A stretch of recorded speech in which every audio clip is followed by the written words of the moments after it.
Hello everyone and welcome back to the channel. I'm National Master Dave Mohan, and today we're going to be starting an exciting new series called Subscriber Game Analysis. So a few days ago I reached out to the wonderful people of the chess.com and lichess.org forums and asked them to send me their games if they were subscribers.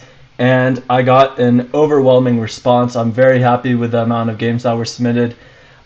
This time around, since this is the first time I'm doing this, I tried to pick at least one game from each person who submitted.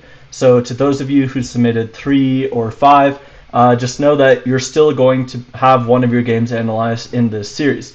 Alright, so let's jump right in. A quick disclaimer before I continue is that in the future, I think because of the overwhelming amount of games submitted, I'm going to select the top 6 for analysis. So when I do this in future weeks, just know that you might not get picked, but you can still resubmit. And the other quick thing is please subscribe to the channel if you haven't already. Every subscription helps me a ton. I'm trying to reach 1,000 subs, keep pushing out this free educational content. So if you guys could help me do that, that'd be great. Without further ado, let's jump right in. So the first game we're going to take a look at is between R.E. Scorpio and Torgeir Gilebo. This was submitted by our subscriber R.E. Scorpio, and he was playing white. So let's see what happened. E4, E5, the knights come out, we get a Ruy Lopez Berlin defense. Takes, D3, okay. Queen D6. Everything looks pretty normal so far. Bishop to E3, pretty good move, inviting black to capture, and then recapturing with the F pawn, opening up the F file, so this is all good. Queen to E2 played, H6, Rook A D1, good play so far. G5, G4. Okay, G4 is a little bit strange. G5 is more in the spirit of the position because black hasn't committed the king. He can always go queenside and castle over there. So G5 is okay from black's end, but I'm not entirely convinced about G4. What's another way to sort of try to handle this? I guess you could consider taking this bishop and stepping out of the pin by putting your queen on E3. After G4, your opponent took, takes, king G2. You seem to have everything under control though. H5, bishop takes G5, okay. Yeah, bishop takes G5. It does open up another file for your opponent to attack on. And that would be the G file. So I'm not entirely sure about this move either. Maybe it's just better to leave the G pawn instead of opening lines for your opponent, especially in this position because you're already up a piece, so you don't have to worry about material. But takes, queen G6, okay, you come back, and king takes, very bold, brave. H4 and queen H5, okay. F5. Alright, F5 takes. King to D7 because he can't castle. The king comes up to E6. Okay, you give a check. Now this game is firmly in your control, and you go C4 with an inevitable checkmate to come after king to D4, queen up to E3. So good game by R.E. Scorpio. I think the more critical moments of the game were around this point where he played G4 and bishop takes G5, particularly this move. I'm not sure about giving your opponent the G file. Maybe just let him hang on to his G pawn. But thank you for submitting. Let's move on to the next game. So we have... Alright, and I'll just switch the window here. Yeah, sorry, it's a little bit clunky. I have to change the window, but all right, we have this one right here, and this is Enric 1949 against Anonymous Devil. So, all right, E4 C6. Let's flip the board. See it from black's perspective because I believe it was Anonymous Devil who submitted this. And you take and play knight to D7. I used to play this variation. There are 3 main moves that black plays here: bishop F5, knight F6, and knight to D7. So you choose the knight D7 line, which is very solid. And now be very careful when you're playing the black pieces here. E6 is a good move.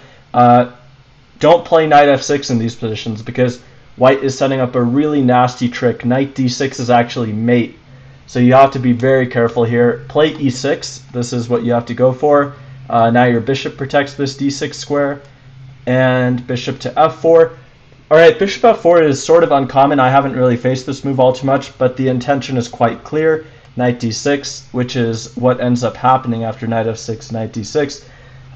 One move that I would consider here, although it looks sort of strange, is knight d to f6, leaving this other knight on g8. And this is a weird move to be sure, but let's say white plays knight to f3. You can go ahead and take this knight and replace the f6 knight with your knight on g8. It's as simple as that. Your bishop's ready to come to d6 or e7, you're ready to castle, and you have a pretty good game. So I would recommend knight d to f6 there. But okay, let's see what happened. e6, bishop f4, you brought your knight out, and this happened. Knight to b6, okay, bishop c5, knight back to d7, and you got this trade, queen g5. And right here you played knight to d7. I think you can even just take this pawn right away, queen takes c5. And this would make your task a little bit easier because you can even castle quicker. So just take this pawn on c5, you're threatening it already, but you take it on the next move, okay? Queen back to e7 and castles. Alright, knight to g5, now you play g6. Here it might not be necessary to play g6, you can just put your knight back on f6 and it will protect the pawn. So don't create unnecessary weaknesses around your king, this is important. g6 and now h4, your opponent has a square to attack. Now you go knight f6 and knight takes h5, and yeah, this is where white's attack gets really nasty because he takes and rook h1, and it's just very tough to defend this position. Here you played rook takes h7. Try to avoid playing this move for as long as you can, because after you sacrifice your rook, you're just losing. So I'm not sure if you didn't see that this bishop over here was also defending the knight. Maybe it was that. But yeah, try to avoid making moves like rook takes h7 until you absolutely need to. Maybe try some other defensive move like possibly rook g7, maybe e5, trying to bring your bishop into the defense. Something like this is what I would consider. Although this position is already a little bit tough, it could be defensible. But right here is the critical moment. Instead of g6, just put your knight on f6, and you're defending the h7 pawn. So let's just see how this game finished up. You played this f6 move and took on h7. Alright, queen d8 is checkmate, so your opponent found that one. Looks like you were paired up by about 100 points, so that's okay. Alright, good game to the anonymous devil. Let's check out another one. And I will switch the window here. Okay, our next game, let me just switch this up. Okay, our next game is between AO Fit for You and Man HDUC Chess. Alright, so this is a game that black won. Let's take a look. d4, e5, c3. Yeah, some people play this d4, e5 stuff. In my opinion, it's sort of like a worse version of the Budapest Gambit, where black plays d4, knight to f6, c4, and e5. So I'm not sure about this e5 move on move 1, but sometimes you can catch your opponent in a pre-move. So, okay, d4, e5, c3, and knight to f6, d takes e5, knight g4, f3, knight takes. So good play by black so far. White unnecessarily made this f3 weakness. I would not have played that if I were white. Bishop to f4 was played, and now d6, bishop takes e5. So one thing I'd consider here is white has already made this weakness on f3. So I don't know, maybe he's okay with trading queens after d6, bishop takes e5, d takes e5. If he had traded the queens with queen takes d8, white should be okay with that. So maybe instead of d6, you can try knight to g6, keep the queens on the board. The bishop can come back to g3 probably, And now you put your bishop on c5, where it's very active and good. So, okay, this was one possibility, but let's see what happened. d6, takes. Your bishop came out. I believe it was the black player who submitted this game. Okay, takes. You gave a check, you took a pawn, very good. And now you win the knight. And as soon as black wins the white knight, the game is just over. So let's see how smooth the conversion was. Bishop takes a2, okay, and yeah, now we get a queen trade, and black sets up a bishop and a pawn. Pretty easy conversion, which Man HDU Chess was able to make. Just won all of white's pawns. Tough look for white here, but alright, and that was game. So that was a nice game. Good game to both players. Let's move on to the next one. Okay. We're going to do 6 games per game analysis video. That's the plan. So we're on game number 4. Right here. Okay. This game was played between, wow, lots of complicated usernames. Formigamunt on Yanka and Chicken Jal Freezy 2. Alright, and white won this game. Let's play through it. e4, e5, we get another Ruy Lopez. Knight f6. Alright, d3. This all looks good so far. h3, everything's looking good. One thing that I've noticed in these sorts of positions, even though I'm a lifetime d4 player, is that white oftentimes takes time to play moves such as a4 and c3 just to create spaces for his bishop to go back to, because he doesn't want to trade off this bishop for the knight on c6 in case of any knight a5. So that's typically what white goes for, but bishop g5, h3, and now black is successful in trading this piece. Okay, knight h2 is an interesting idea with the idea of f4, and now knight takes e4, good move. Spotting a little tactic here in the position. Takes, alright, everything is traded. f5, and this move here, f6, is the main move that I took issue with. So black has a good position here. Up a pawn, found a tactic, just a very solid position. So ideally what you want to do is not create weaknesses like f6. And I'm guilty of doing this in the past too. I remember I had a game in a very similar structure to this that arose from a Caro-Kann King's Indian attack variation, and I played f6 in this sort of position. I got punished for it, eventually was able to swindle my opponent, but you shouldn't play these types of moves. Get your queen out of the way. For example, one move that comes to my mind is queen to g5. Now we're threatening this g2 pawn, and white has to react. But let's say white defends the checkmate. We go about our business.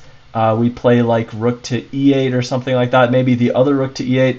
We can always meet f6 with g6 and be relatively safe, as long as we can consolidate, play something like rook e6, h5, just keep the position nice and solid. But after f6, this is where things started to turn, and yeah, you got into this pin, or black rather got into this pin on the e file, which was problematic. The knight was able to sink its teeth into g6. Alright, and yeah, black still has a pretty good position, but this knight on g6 is just a thorn in black's side. The passed e-pawn is also very dangerous, so it's not like black is just losing, but the attack gets dangerous. Now here, is there an opportunity to play a tactic after rook takes h6, trying to distract the queen from its pin by playing rook takes f4? Is this possible? So rook takes f4, the queen must take, and now we take on h6. And yeah, this is just winning a piece for black, so this is something to take note of. Now black is just completely winning again. So yeah, always look for those sorts of defensive resources, distraction tactics. But after queen e7, you still have this rook takes f4 tactic, but I guess it wasn't spotted. And now rook takes g7 just wins the game with the ultimate checkmate. So good game by both sides. Just keep those defensive tactics in mind. Never lose hope in a position, because you always have those sorts of resources. That's one thing that top top level chess, watching those games has taught me that oftentimes your opponent will just always have a resource. You got to be looking for it if you're on the defensive side. All right, let's move on. Game number 5. Let's take a look at this one. So I believe this one was submitted by the black player here. All right, so this is Praveen137 versus GD610. Nice and simple usernames. All right, let's take a look at this one. Knight f3, knight f6, and we get this position. Actually, this is a really interesting opening system from the white perspective. I used it in one of my own games. I was playing the white side of this, playing for the state individual title in the Arizona chess circuit, and I was able to get a win here. So bishop b2, it's a good opening for white. Usually I don't go for d4 so early, just give myself more flexibility, but d4 is an idea here, and now e3. Okay, and in this position after a5, one of the thematic ideas for white here is to always meet a5 with this b5 move. And this actually is pretty powerful. You're stopping the black knight from coming out to its most natural square of c6, and you're trying to create some weaknesses on the queen side. Maybe you'll eventually play a b6 when the tactical opportunities align. But after a3, black gets a relatively comfortable position, and we get this weak pawn on the b file. Okay, these trades occur. Take. Black's playing very well here, just taking advantage of white's very poor bishop on a1. Okay, rook a2, bishop takes, knight g5. Good play by black here. Knight e6 is very good. I would even consider knight to h5 in this position, just trying to jump into f4. That might be a pretty good move. But knight to e6 is also good with the same idea of knight f4 and knight h5 still on the table. So, okay, after knight to e6, king g3 was played, and now knight to h5 is kind of a killer because we get this f4 square and we're winning the d-pawn. So yeah, black just converted from here. Good conversion. Just take all the pawns, and eventually a mate was delivered on the board. Good game by black here. White should have taken the opportunity to play b5 when he had a chance. And if he had played b5, then white would have had better chances in this game. But black did a great job of converting. So good job to GD610. Alright, let's analyze one more for this video, and then I'm going to take a little break. Alright, one more game. This one's going to be, not sure if I can say one of the usernames, but let's just say the next one is between Jovial Richard and Blue Emu. Blue Emu with a 2297 rating on chess.com here, and he won this from the black side. So let's take a look. e4 c5, we get this Najdorf position, and bishop c4, the Sozin. This is a powerful move. When I was playing e4 with white, the Sozin was my choice. You just get a lot of tricky tactics, especially along this diagonal, and even some knight to d5 tactics. So let's see what happened. e6, bishop b3. By the way, the Sozin was Bobby Fischer's choice as well. So f4 and e5.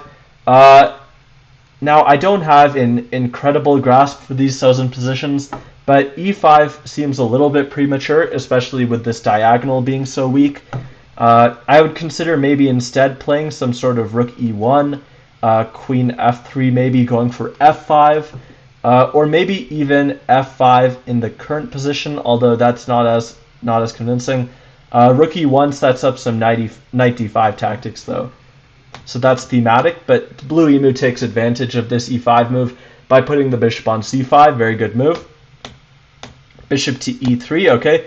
Black's playing very well, just taking advantage of the dynamics of the position. And now black finds himself up a piece. So, okay, bishop takes e6, white sharpens the game. Rook to g7, okay, bishop takes, queen h5. Now this is an incredibly sharp position. It feels like it could go either way, but with correct defense, black should be able to win this. I would be scared to play either side in this position though. So knight e5, queen takes e5, queen e7, queen comes back to h5, stopping black from castling because of the pin that white's established here. So black plays rook to d8. If I can't castle, I'll put my rook on d8 at least. And now king to f8, stepping out of the pin. And this move is really important because if black hadn't done this, then rook takes e3 is a threat, because after queen takes e3, we win the rook with mate. So king to f8, queen takes h7 played, and now h3. h3 really does not feel in the spirit of the position because it's such a sharp game, but it's possible that black is already defending this very well with the bishop coming back to g7, stopping queen h8 as well. So yeah, good defense by black. h3 though, now rook to d7, more defense. Queen h4, okay, rook e8, sort of a last-ditch effort, but black is able to jog the king up the board and eventually find safety. And after this, bishop to g1 is mating. So very good game by Blue Emu here in the Team Malaysia versus the Canadian team match. Not too many things to say here other than I feel like white's e5 was premature. White should hold off on that because the tactics on the diagonal became very sharp. But fantastic defense by Blue Emu. Have to give a lot of credit there. It's a tough position to defend, but you did it well. Alright, so let's X out of this. So looks like we've taken a look at 6 games. So for the next 6 games, you'll have to stay tuned for the part 2 video. I'll see you guys